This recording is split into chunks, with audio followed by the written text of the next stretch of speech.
There are some hidden settings and lesser known macros in Final Fantasy XIV that I think more players would use if they knew they existed. Some of them have only recently been added to the game, so I think even experienced players could benefit from watching this video. The first one that I want to talk about is called Mouse Sonar, and you can find this under Keybinds System. So you'll have to bind either a keyboard or a mouse button to it. What this lets you do is easily find your cursor on a busy screen. It does this by creating a flashing light around the position that your cursor is at, which I find to be incredibly useful because I tend to lose my mouse cursor. In this game you actually have to move your mouse a lot to click on someone in the party list, to click on an enemy, to move your camera, and with all the visual effects going off, it's very easy to lose your mouse. And I personally have bound this to middle mouse button, which is easy to reach and remember. This next one fixed a massive problem that I had for a long time. Do you know when you're in an extreme trial or in a raid and you have to resize your chat window to see the massive macros that people are posting to find out your position and whatever strategies people are using? You usually have to stretch your chat window to sizes that most people don't really want it to be at, especially if you're on lower resolutions or you use an increased UI size because of poor eyesight. Well, no more, because under Keybinds System, you can find an option called Lock Window Zoom. And again, this is a keybind that you have to bind to a keyboard or mouse button. This will let you create a large version of your chat in the middle of the screen, which is amazing to view macros. Not only that, but it also allows you to view much higher up in the chat to see past messages that you've lost track of without having to scroll up. For me, this is an absolute must-have, and it just makes raiding a lot more enjoyable.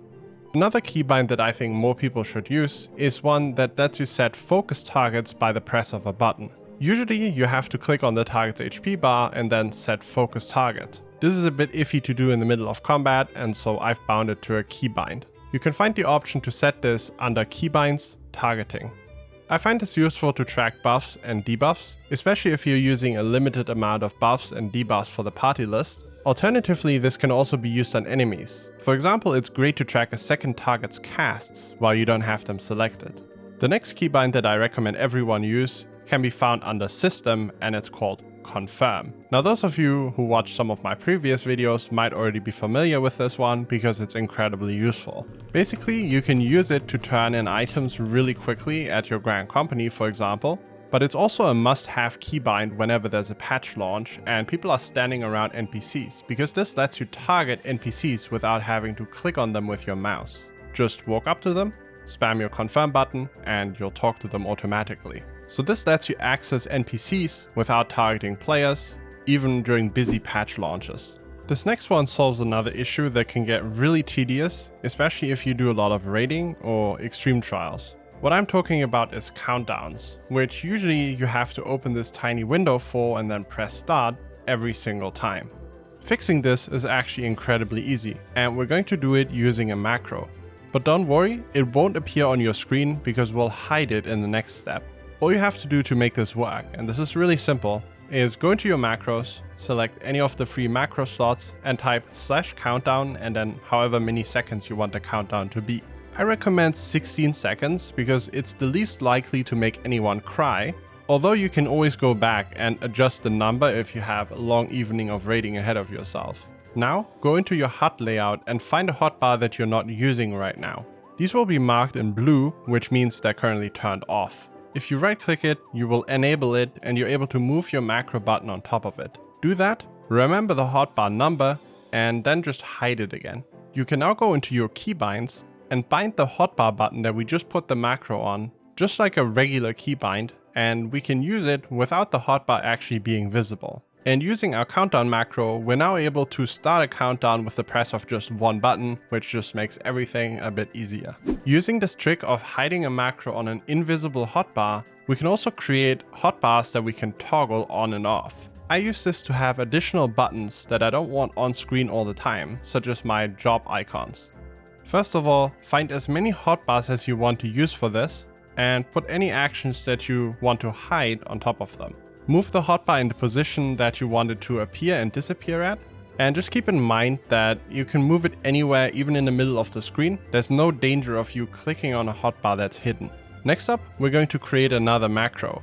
And here it's as simple as typing /hotbar display, the hotbar number that you want to hide, and then in brackets, on/off. I will have this down in the video description as well for you to just copy. Now this macro button, just like the previous one, we can move onto that one hotbar that we have permanently hidden. So if you want to use this, go into your HUD layout, make it visible, put your macro button on there, and just keybind it to whatever you want it to be. I personally have bound it to the button next to 1, which is super easy to access. Now you can hide that hotbar again, and whenever you press your newly bound button, the other hotbars should appear or disappear. If nothing else, this frees up a lot of HUD space that you can use for other things. So you can store all the trash actions that you don't want visible all the time without your friends making fun of your terrible UI. This next setting was actually introduced recently, and that's changing the default recast timer from being in the bottom left and really small to being centered and huge in the middle of the button.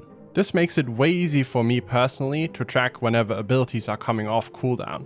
You can find this under character configuration, hotbar settings, display, and it's called recast timer position. You want to change this to centered. While we're already here, you can also use this opportunity to hide unassigned slots, to hide the hotbar cycling button, which I think most people aren't using, and also to disable drag and drop positioning, which just makes sure that you don't accidentally move your hotbar around, which is much more easily and more accurately done in the HUD layout anyways. Next up is another setting that they introduced sneakily that I think everyone should have enabled. And this is auto-targeting. Now this sounds scarier than it really is. Basically, if you're using an ability and you don't have a target selected, but the ability requires a target, it's going to look in your environment to find a target to cast it on. Now I want you to imagine the following.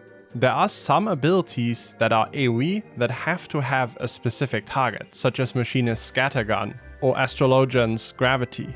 If in the middle of combat your target dies and you don't immediately target another enemy, before pressing your spell, you now have downtime until you realize that you have to select another target. Now this happens in a split second, but it's technically still a tiny DPS loss during AoE situations. And this happened to me quite a bit. So this setting has been on for me forever. You can find this under character configuration, control settings, target, and it's called auto target according to priority. I personally am a closest range enjoyer, but you can choose the other option as well. Just experiment with whatever works best for you.